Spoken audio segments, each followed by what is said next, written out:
أعوذ بالله من الشيطان الرجيم. بسم الله الرحمن الرحيم. يا أيها النبي إنا أرسلناك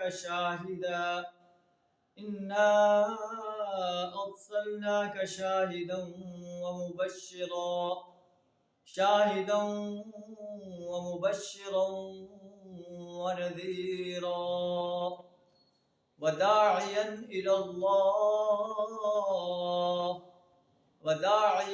الله بإذنه وسراجا منيرا. صدق الله العظيم. یا ایھا النبی، اے نبی صلی اللہ علیہ وسلم، انا ارسلناک شاہدا ومبشرا ونذیرا، ہم نے آپ کو شہادت دینے والا، حق بات کی شہادت دینے والا، جو ذمہ داری آپ پر لگائی گئی ہے کہ آپ نے انسانیت کے سامنے اللہ کی وحدانیت کی شہادت دینی ہے، اپنے رسول ہونے کی شہادت دینی ہے، خاتم النبیین ہونے کی شہادت دینی ہے، اور انہیں یہ بتانا ہے کہ یہ دنیا عارضی ہے، عارضی اور فانی، پھر یوم حساب قائم ہوگا اور انسانیت کا حساب لیا جائے گا۔ یوم حساب کی شہادت دینی ہے کہ یوم حساب قائم ہوگا۔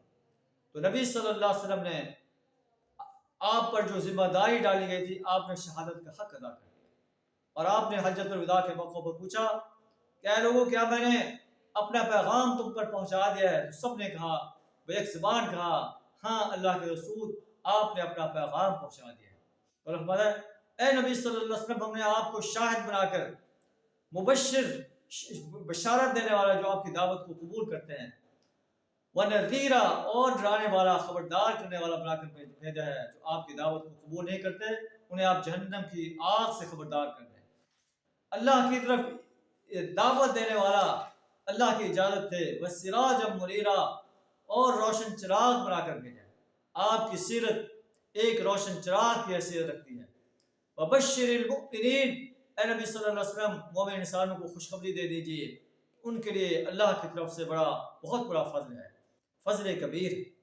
اے نبی صلی اللہ علیہ وسلم، وَلَا تُطِعِ الْكَافِرِينَ وَالْمُنَافِقِينَ، کافروں اور منافقین کی اطاعت نہ کریں، وَدَعْ أَذَاهُمْ، ان کی تکلیف کی پرواہ نہ کریں، وَتَوَكَّلْ عَلَى اللَّهِ، اللہ پر توکل کریں۔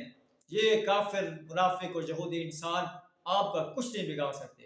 وَكَفَى بِاللَّهِ وَكِيلًا، اور اللہ ہی اس کے لیے کافی ہے کہ آدمی اپنے معاملات اس کے سپرد کر دے۔